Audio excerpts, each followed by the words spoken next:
What if you are asked to calculate the day on the date you were born and you are not given access to any calendars or any of the devices which has calendars in it? So how will you do it? Let's find out in this video.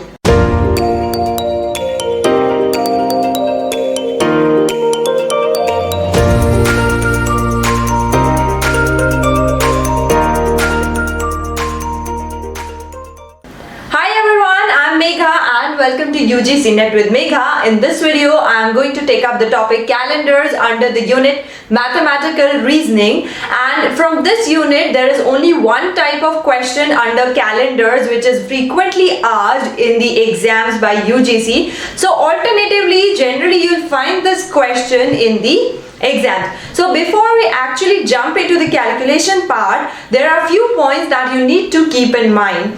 We all know that there are 365 days in a year, but these 365 days are taken into consideration for the ease of calculation and to simplify other things, whereas in actual there are 365.2422 days, but we do not consider these 2422 days in a year, so in order to simplify the things, and these 0.2422 days which are ignored are compiled together for 4 years. That is 0.24 is added and compiled till the 4th year to formulate one additional day, and this one additional day is added to every 4th year, and this 4th year is known as leap year, which has 366 days.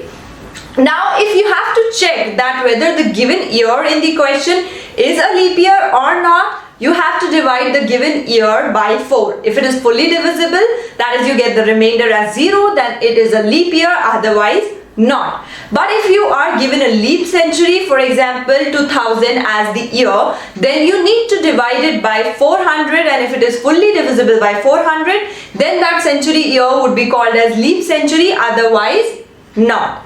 Next concept that we need to understand here is the concept of odd days. So odd day is basically any extra day which is not capable of forming a week. And as we all know, there are 52 weeks in a year and 7 days each in a week. So that gives us a total of 364 days which are capable of formulating a week. So in a year there is one single day left which is not capable of forming the week. So this extra day which is not forming a week is known as the odd day. Now we'll be calculating the leap years and the ordinary years in a century, and also we'll calculate how many odd days are there in a century, 2 centuries, 3 centuries, and so on. So first we are going to calculate that how many leap years are there in a century and how many ordinary years are there in a century. So if we divide 100 years by 4, we simply get the answer as 25. So 25 leap years should be there in one century, but that is not the case because every century year is not a leap century. So if the century year is divisible by 400, then it would be a leap century, then we will be having 25 leap years in one single century. But if it is not divisible by 400, then there would be only 24 leap years. So that is general trend that in one century we'll always have 24 leap years, and 76 would be the ordinary years. But we know that if the century year is divisible by 400, then this ratio would change, that is it would be 25 and here it would be 75. Now we know that in an ordinary year we have one odd day. Since in a leap year there are 366 days and only 364 days formulate weeks, so there are 2 odd days which are not capable of forming the weeks.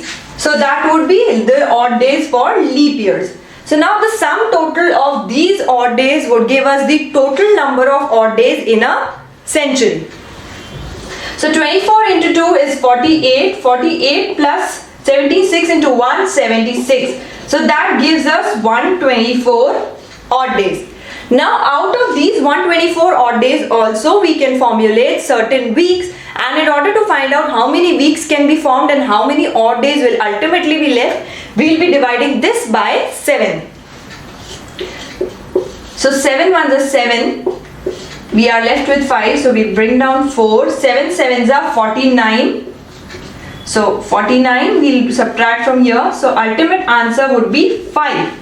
So in 1 century we are only having 5 odd days. In the similar manner, we are going to calculate the number of odd days for 2 centuries, 3 centuries and 4 centuries. So for 2 centuries, you simply need to multiply this 5 odd days by 2. So that would give an answer of 10. So there are 10 odd days in 2 centuries, but because 7 days can formulate 1 week, so we'll reduce 7 from here. And ultimately we would be left with 3 odd days. If we talk about 3 centuries, then 5 multiplied by 3, so total would be 15 odd days. But again here we can formulate 2 weeks of 7 days each. So we'll reduce 14 out of here and we'll get only 1 odd day. Now the last is 4 centuries. So for 4 centuries, the odd days would be 5 into 4. That gives us 20.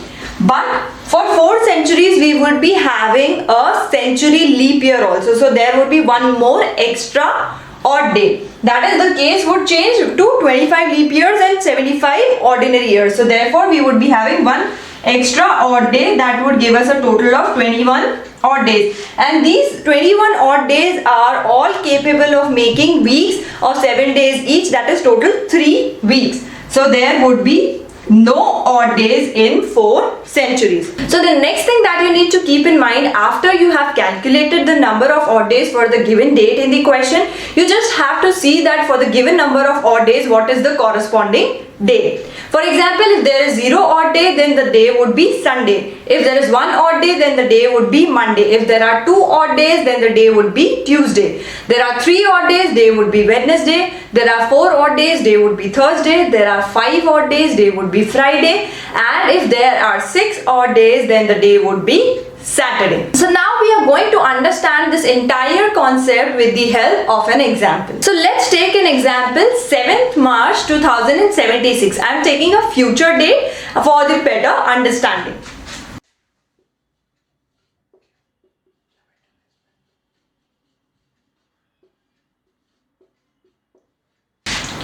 So for first thing that we need to do is we'll be calculating the odd days for the given year. Then we'll move on to the date part. So for the given year, we would be calculating till 2075 only, because 76 year is ongoing.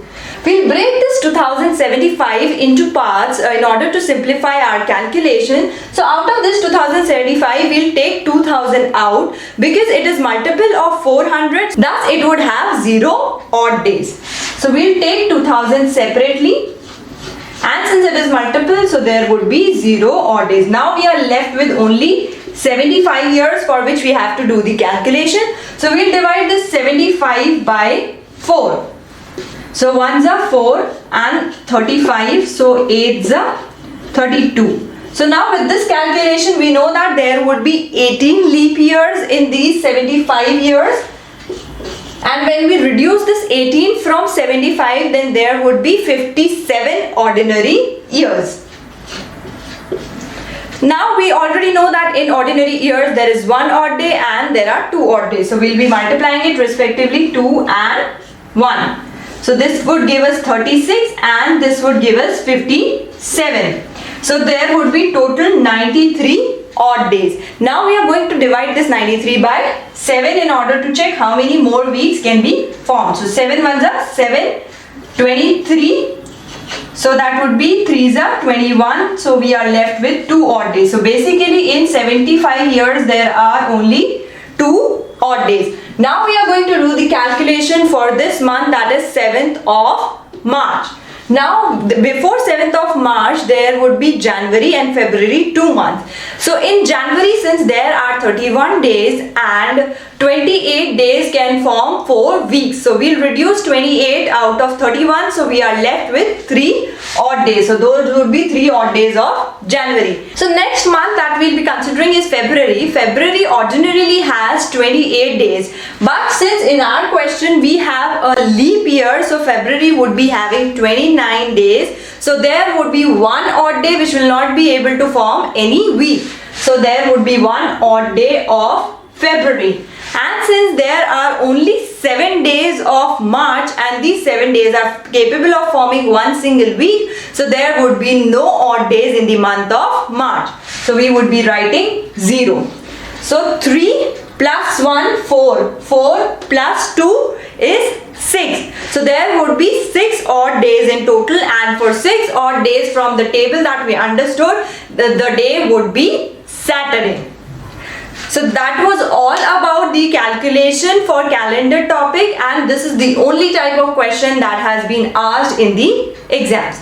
That's all for this video. Thank you for watching this video. Don't forget to like, share and subscribe. And if you want me to cover any particular topic, you can leave your comments in the comment section. And for more details on our online course, please visit our website www.ugcnetwithmegha.com, and link for the website is given in the description below. And for regular updates, follow us on our social media handles.